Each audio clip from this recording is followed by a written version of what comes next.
Hello everyone, आप सभी का स्वागत है आपके अपने चैनल स्टडी विद फ्रेंड्स में। चलिए, इससे पहले की वीडियो में हमने पंचायती राज के सभी अध्यायों को पढ़ा है। ठीक है, आज हम थोड़ा सा एडीओ के जो सिलेबस है उसको डिस्कस करते हैं। ठीक है, एडीओ के सिलेबस में पंचायती राज जो लिखा गया है 30 नंबर का आएगा टोटल, जिसमें पहला यूनिट है 73वां संविधान संशोधन की विशेषताएं, दूसरा है छत्तीसगढ़ पंचायती राज अधिनियम, तीसरा त्रिस्तरीय पंचायती राज की संरचना, चौथा ग्राम पंचायत की कृत्य, पांचवा ग्राम सभा, छठवां ग्राम पंचायत की स्थायी समितियां एवं उनके कृत्य, सातवां पंचायत सेक्टर की प्रमुख योजनाओं की जानकारी। तो हमने देखा जाए हमारे पास, तो हमने अध्याय 2 के तहत 2, 3, 4, 5, 6 इस सभी को पढ़ लिए। किसके अंतर्गत? छत्तीसगढ़ पंचायती राज अधिनियम 1993 के तहत। हमने ग्राम सभा भी देखा, पंचायत के कृत्य भी देखे, स्थायी समिति भी देखे।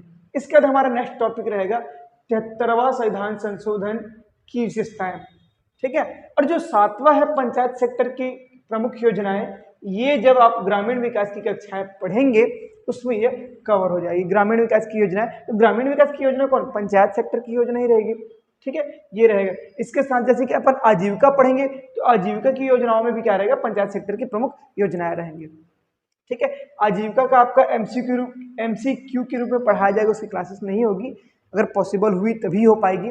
ठीक है, उसके बाद आज हमारा टॉपिक है 73वां संविधान संशोधन की विशेषताएं, जिसमें हम लोग पढ़ेंगे पृष्ठभूमि, मतलब 73वां संविधान संशोधन आया क्यों, किस लिए लाया गया, फिर लाने के लिए कौन कौन सी समिति की सिफारिश हुई, फिर 73वां संविधान संशोधन आया और उसमें क्या क्या चेंजेस हुई, या पंचायती राज के लिए 73वां संविधान संशोधन क्यों महत्वपूर्ण।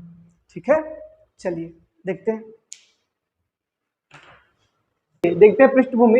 पृष्ठभूमि में क्या है कि स्थानीय स्वशासन। ठीक है, स्थानीय स्वशासन मतलब स्थानीय लोगों का अपना शासन। तो स्थानीय स्वशासन जो है, इसी के माध्यम से दो वर्ड हुआ, इसी को हम लोग दो भाग में बांटते हैं स्थानीय स्वशासन को, एक को नगरीय निकाय और एक को ग्रामीण। तो ग्रामीण में क्या होता है? पंचायती राज। चलिए स्थानीय स्वशासन को थोड़ा सा डेफिनेशन देखते हैं। स्थानीय लोगों के द्वारा स्थानीय निधि या संपदा का उपयोग स्थानीय लोगों के लिए किया जाए स्थानीय प्रतिनिधियों के माध्यम से, ये क्या कहलाता है? स्थानीय स्वशासन कहलाता है। इसका मतलब ये है कि आप अपने ही धन का उपयोग करके अपने लोगों का क्या करोगे? उद्धार करोगे, मान के चलो उसका उन्नति के लिए कार्य करेंगे। ये क्या कहलाता है? आपका स्थानीय स्वशासन कहलाता है। अब ब्रिटिश काल में क्या होता है? लॉर्ड रिपन, ठीक है, लॉर्ड रिपन जो 1882 में स्थानीय स्वशासन की क्या करते हैं? बात रखते हैं। इसी का इसको स्थानीय स्वशासन का जनक कहा जाता है। हम लोग इसको रिपन गुड भी पढ़ते हैं, रिपन गुड, क्योंकि इनके बहुत सारे कार्य कहाँ? भारत में। ठीक है, अब देखते हैं इसके पश्चात जब हमारा संविधान निर्माण हुआ तो संविधान के भाग 4 नीति निर्देशक तत्व के अनुच्छेद 40 में पंचायती राज का उल्लेख किया गया है। किसका उल्लेख किया गया है? पंचायती राज का। अच्छा, अगर आपने संविधान पढ़ा होगा तो ये आपको पता होगा कि भाग 3 क्या है? वाद योग्य है या प्रवर्तनीय। लेकिन ये भाग 4 क्या है? न्यायालय में प्रवर्तनीय नहीं है। इसका मतलब राज्य चाहे तो इसको माने या ना माने, इसके लिए हम राज्य के ऊपर कोई भी क्या कर सकते हैं? केस नहीं कर सकते हैं। ठीक है, ये हो गया हमारा संवैधानिक पृष्ठभूमि। उसके बाद क्या होता है कि भारत आजाद होने के पश्चात 1950 में हमारे क्या हो जाते हैं? संविधान लागू हो जाता है। लागू होने के 2 वर्ष के पश्चात क्या होता है? 1952 में आम चुनाव होता है। इस आम चुनाव के रिजल्ट में पीएम बनते हैं हमारे कौन? पंडित जवाहरलाल नेहरू, और राष्ट्रपति रहते हैं डॉक्टर राजेंद्र प्रसाद। तो इसके मतलब इनके निर्देशन में 1952 में सामुदायिक विकास कार्यक्रम चलाया गया। सामुदायिक विकास कार्यक्रम किसको देखकर? अनुच्छेद 40 को देखकर। सामुदायिक विकास कार्यक्रम, अगर किसी समुदाय का विकास करना तो कैसे होगा, लेकिन अगर हो रहा है, ठीक है, तो बेस क्या होगा हमारा? पंचायत होगा या ग्रामीण होगा। क्योंकि महात्मा गांधी जी ने कहा था कि भारत किसमें बसता है? गांवों में बसता है। ठीक है, ये 52 में। और 1953 में ये कार्यक्रम चला, राष्ट्रीय प्रसार सेवा कार्यक्रम। ठीक है, एक्चुअल में आपने अगर संविधान का भाग 1 पढ़ा होगा तो उसमें देखा होगा आंध्र प्रदेश पहला ऐसा राज्य होता है जो किसमें बनता है, भाषाई आधार पर बनता है। क्यों बनता है? 1953 में पोट्टी श्री रामल्लू, है ना, पोट्टी श्री रामल्लू नामक आंदोलनकारी क्या करता है, अनशन करता है और अनशन के पश्चात उनको मृत्यु हो जाती है। तो आखिर राष्ट्र को या पूरे भारत को एक बनाने के लिए कोई ऐसा भाषा होना चाहिए जो क्या करे, सबको एक दूसरे से जोड़ कर रखे। उसके लिए क्या किया गया, राष्ट्रीय प्रसार सेवा कार्यक्रम लागू किया गया। अब 52 की बात हुई।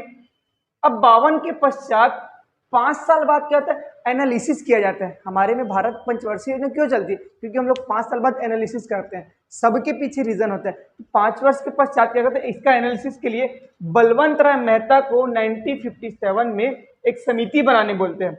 किसके लिए बनाने बोलते हैं, सामुदायिक विकास कार्यक्रम के लिए बनाने बोलते हैं। कि हमने सामुदायिक विकास कार्यक्रम 1952 में जो लगाया था या जारी किया था, क्या उससे लोगों को बेनिफिट हुआ या नहीं हुआ, इसको क्या बोलते हैं, इसको करने के लिए क्या करता है, बलवंत राय मेहता की समिति बनती है। बलवंत राय मेहता की समिति जब सामुदायिक विकास कार्यक्रम की और राष्ट्रीय प्रसार सेवा कार्यक्रम का एनालिसिस करती है ना, तब यहीं पे ये क्या रखते हैं कि जो हमारी जो योजनाएं जो केंद्र स्तर पर बनती है या राज्य स्तर पर बनती है, वो लोगों के पहुंच तक नहीं पहुंच पाती। उस पहुंच को बनाने के लिए क्या करता है, बलवंत राय मेहता सिफारिश करते हैं। तो यही जो सिफारिशें हैं आगे बढ़कर पंचायत की समितियां कहलाती है। क्यों? क्योंकि इन्होंने, बलवंत राय मेहता ने डायरेक्ट कहा कि तीन स्तरीय पंचायती राज का गठन किया जाए। बाकी बलवंत राय मेहता को और डील से पढ़ेंगे, एक बार जितनी समिति उसको देख लेते हैं। ठीक है, 1957 में बलवंत राय मेहता की समिति आती है, ठीक है, जो पंचायती राज के गठन की बात करती है। फिर 1977 10 साल बाद, इसके 10 साल बाद क्या आता है, अशोक राय मेहता जी की कमेटी आती है। ये जो अशोक मेहता है वो पंचायती राज के लिए गठित पहली समिति है। ठीक है, पंचायत की सिफारिश करने वाली पहली समिति कौन, बलवंत राय मेहता, लेकिन गठित समिति कौन रहेगी, अशोक मेहता। फिर दांतेवाला 78 में, 84 में हनुमंत राव, जीवीके राव।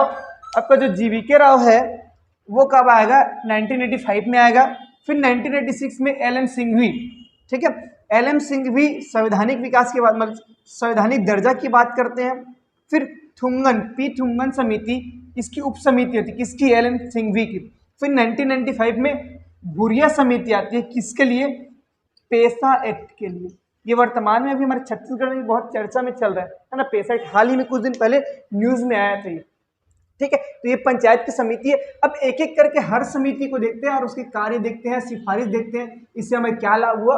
ठीक है, ये हमारा क्या रहेगा, समितियों का पूरा डील रहेगा। ठीक है, चलिए आगे देखते हैं। चलिए हम बलवंत राय मेहता समिति को आगे डील से देखते हैं। ठीक है, बलवंत राय मेहता समिति जिसका गठन हुआ था जनवरी 1957 में, जो रिपोर्ट सौंपा कब, दिसंबर 1957 में। जनवरी में गठन हुआ, 10 महीने के अंतर्गत दिसंबर में रिपोर्ट सौंप दी।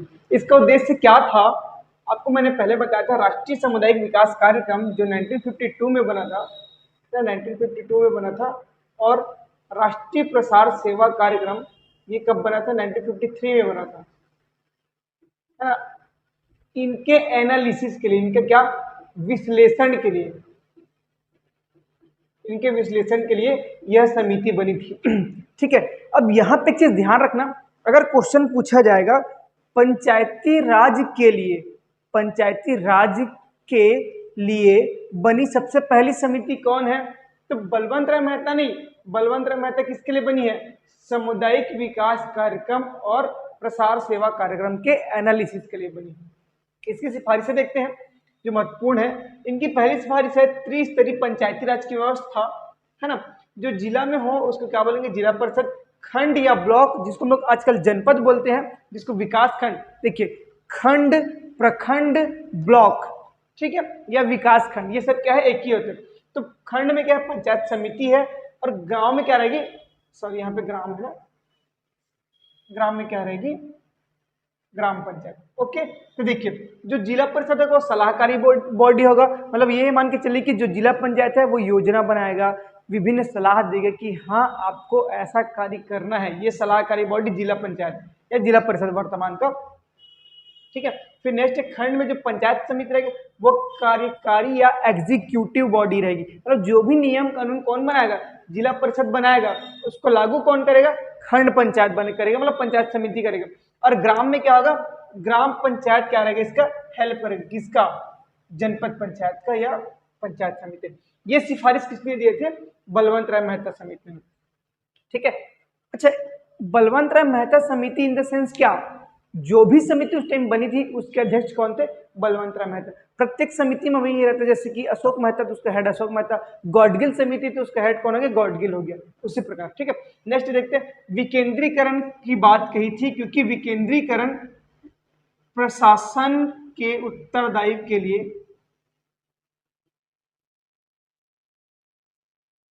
प्रशासन के उत्तरदायित्व को बढ़ाने के लिए, प्रशासन के उत्तरदायित्व को बढ़ाने के लिए किसकी बात की, विकेंद्रीकरण। मतलब मान के चलिए कि जो पावर या जो हमको न्याय है ना राज्य स्तर पर मिलती है, वही अगर जिला पर मिले, मतलब विकेंद्रीकरण, उसके पावर का हमको क्या मिल रहा है, पास में मिल रही है। क्या बोल रहे हैं, इसकी बात की। वित्तीय सहायता, मतलब कर रोपण करने की शक्ति, इसको अलग से पंचायत को वित्तीय सहायता दे, ऐसा बात कौन कहा था, बलवंत राय मेहता ने कहा था। फिर बोला जो जिला परिषद है, जो जिला परिषद है उसका अध्यक्ष कौन हो, कलेक्टर हो। ठीक है। जिला पंचायत का, सॉरी, जो जिला परिषद उसका अध्यक्ष कलेक्टर हो, मतलब जो योजना बनाएगा, जो प्लानिंग होगा वो कौन करेगा, कलेक्टर की अध्यक्षता में हो। ठीक है। ये इनका क्या था, पहले गठन हो गया दिसंबर 1957 में, फिर दिसंबर में रिपोर्ट सौंप दिए। अब रिपोर्ट सौंपने के बाद एनडीसी की अनुमति, एनडीसी का मतलब होता है नेशनल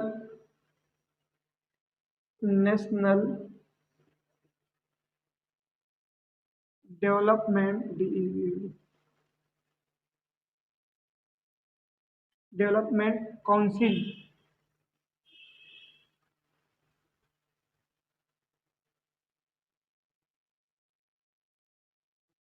ठीक। राष्ट्रीय विकास परिषद, एक्चुअल में राष्ट्रीय विकास परिषद कब होता था, मतलब जब हम लोग पंचवर्षीय योजना पढ़ते थे, तो पंचवर्षीय योजना को आखिरी अनुमति कौन देता था, एनडीसी, जिसका अध्यक्ष कौन होता था, पीएम होता था। आपको पता है योजना आयोग का भी अध्यक्ष कौन होता था, पीएम होता था, तो एनडीसी का अध्यक्ष कौन होता था, पीएम होता था। तो एनडीसी की अनुमति मिली थी इसको 58 में। अनुमति के पश्चात लागू करने वाला, अनुमति के पश्चात लागू करने वाला पहला राज्य क्या, राजस्थान। कब, 2 अक्टूबर 1959, जिला नागौर, गांव का नाम बगदरी गांव। ठीक है। अब पहला राज्य बहुत जानते हैं, दूसरा राज्य देखते हैं। दूसरा राज्य क्या, आंध्र प्रदेश, वेल्लोर इसका जिला, साधनगर विकास खंड में 11 अक्टूबर 1959 को क्या किया गया था, ये लागू किया गया था। ठीक है। बलवंत राय मेहता, एक क्वेश्चन अगर पूछा जाएगा, बलवंत राय मेहता समिति के समय पीएम कौन था, तो पीएम में कौन आएगा, नेहरू जी। राष्ट्रपति में कौन आएगा, राष्ट्रपति में doctor Rajendra Prasad, doctor Rajendra Prasad. Okay, चलिए इसका देखते हैं इसका परिणाम क्या होता है। यह पूर्ण रूप से सफल नहीं हो पाता, क्योंकि राज्य अपने अनुसार पंचायत के गठन करते हैं। होता क्या है, जब बलवंत राय मेहता समिति का सिफारिश आती है ना, पीएम जी क्या करते हैं, 2 अक्टूबर को गांधी जी के जन्म दिवस पर 1959 में क्या करते हैं, राजस्थान में लागू करते हैं। सिर्फ सभी राज्य लागू करते हैं इससे, ठीक है। परंतु कोई राज्य 4 स्टेज में करते हैं, मतलब क्या करते हैं, कोई जिला, फिर ग्राम, फिर सॉरी जिला, फिर विकास खंड, फिर ग्राम, फिर जनजाति पंचायत और छोटा पंचायत। कई लोग तो केवल जिला और ग्राम कर देते, कई लोग खंड और केवल ग्राम कर देते। इस प्रकार ये अव्यवस्थित रूप से हमारे राज्य ने एक्सेप्ट किया, तो ये असफल रहा, पूर्णतः सफल नहीं हो पाया। हाँ, लेकिन इसके 30 तरीके हमने मानते हैं और आगे डेवलप करेंगे उसको, ठीक है।